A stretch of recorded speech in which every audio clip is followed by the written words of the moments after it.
Hello guys, NautoAisDx here, and once again it's another MMGSV vlog. Basically I want to give my thoughts on Mighty Number 9.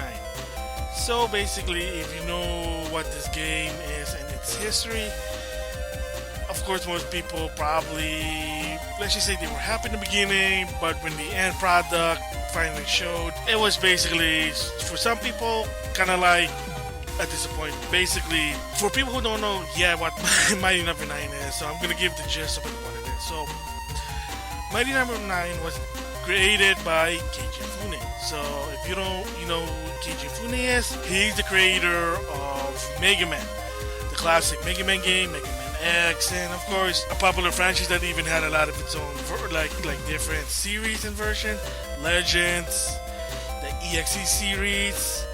Of course, 2017 there's gonna be there's a new Mega Man, but that's a really different story there. But it's still Mega Man, or in Japan he's called Rockman. Very popular character. You've seen him also in Marvel vs. Capcom series. Well, the first one and the second one.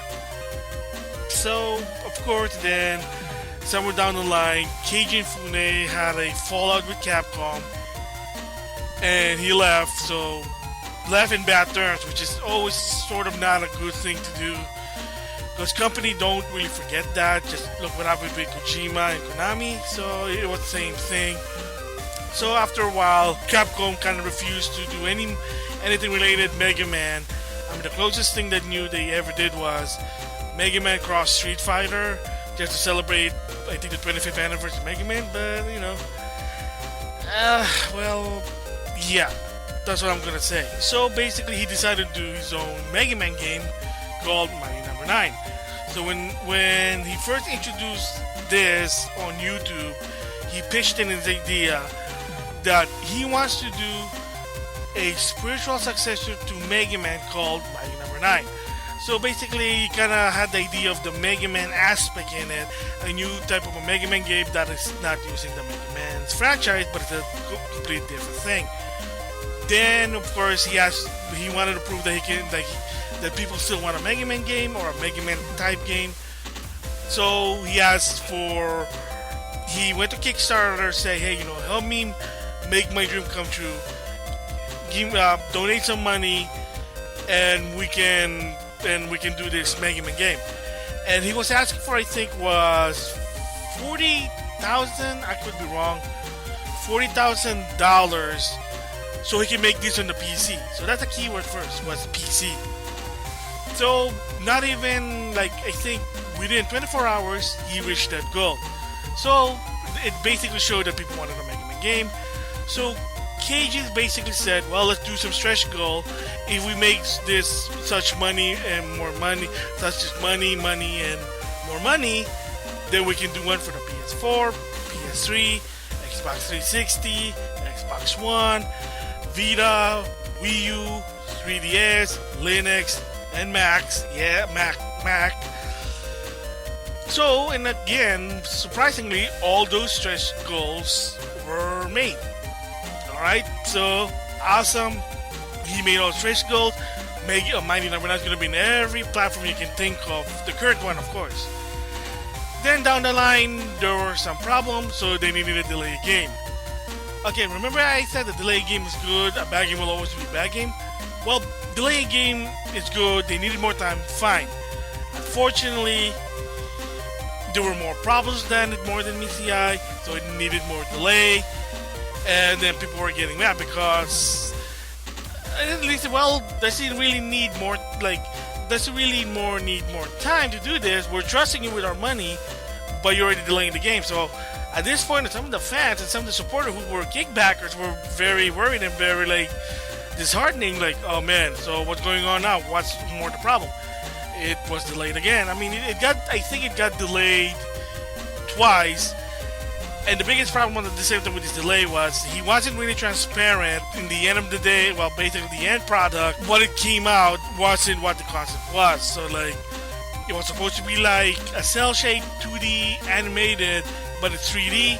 It basically looked like an actual 3D game. And of course the explosion, people said it looks like some pepperoni pizza. Okay. The commercials weren't really that good.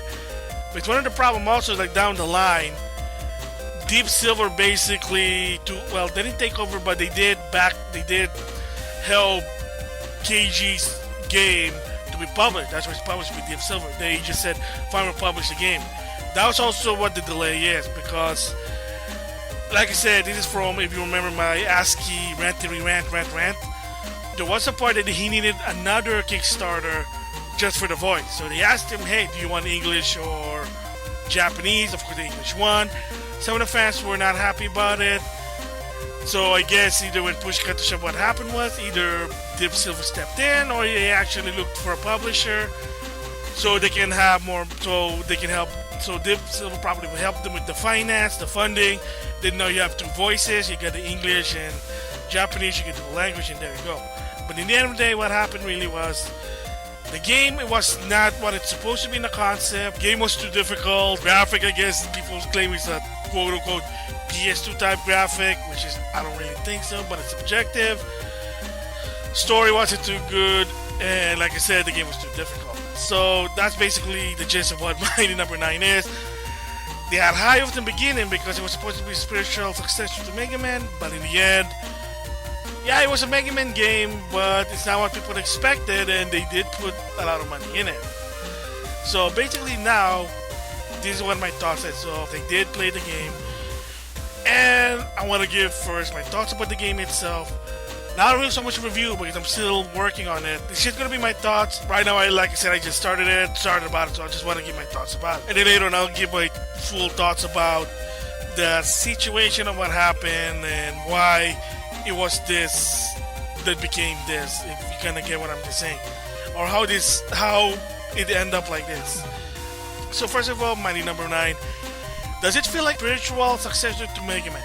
In my opinion, believe it or not, yes, it does feel like a Mega Man game, so it's called a Mega Man game.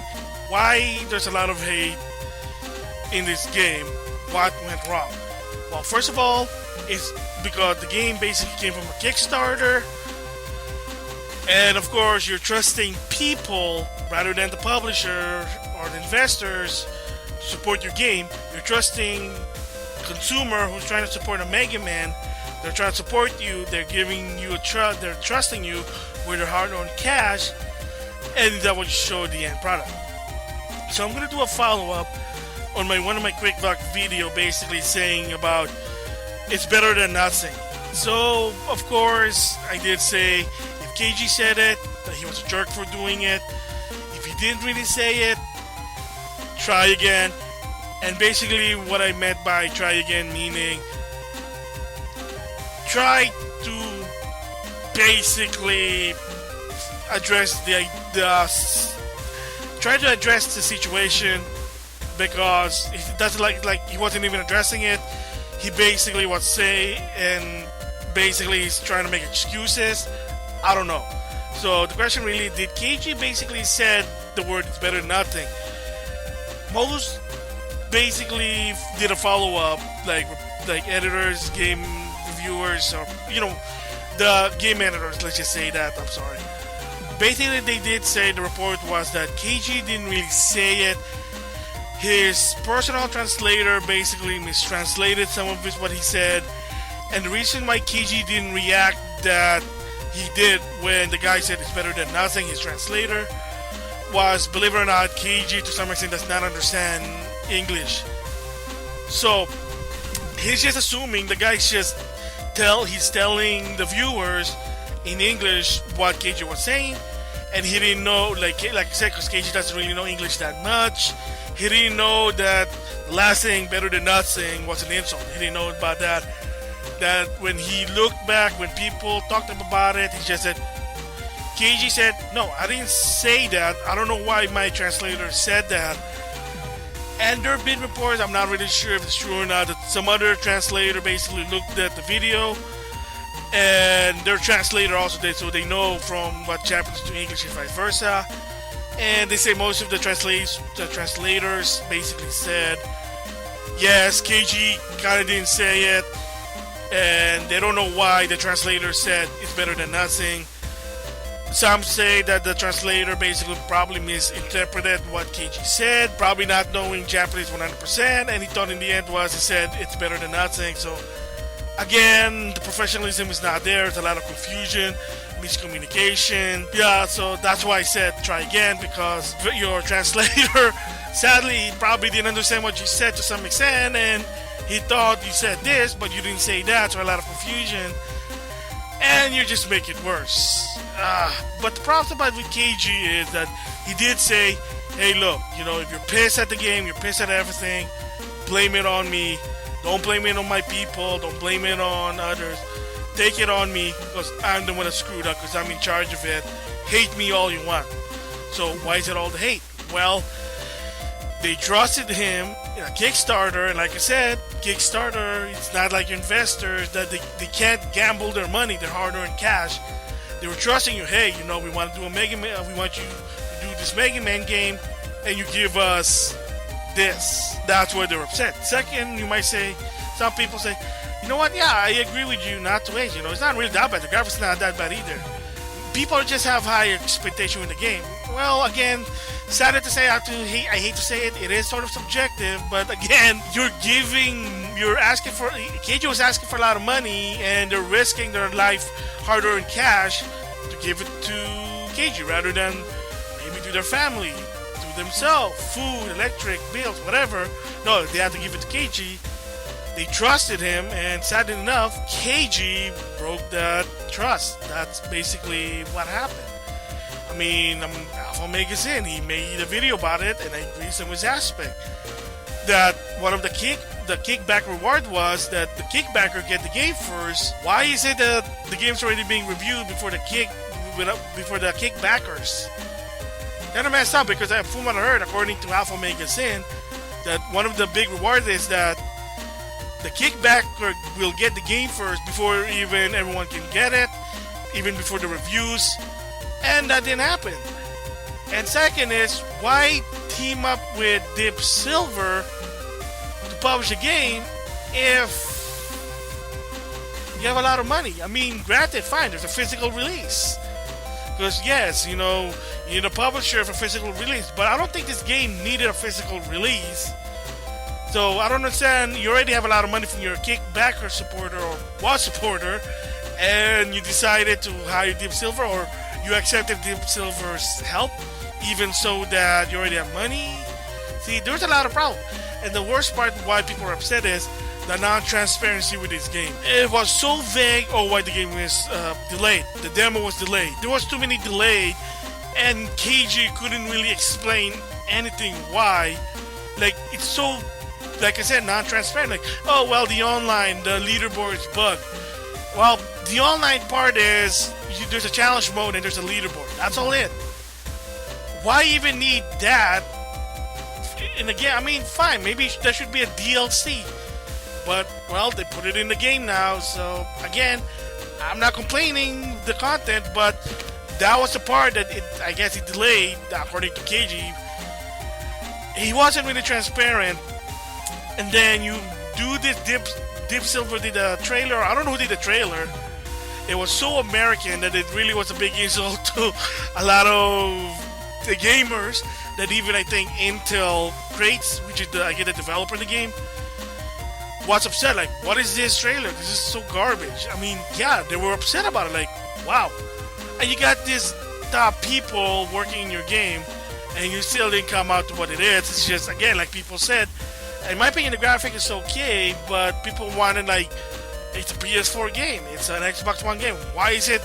Why? What happened to the concept, the 2D cartoony cell shade? Why is it like so 3D?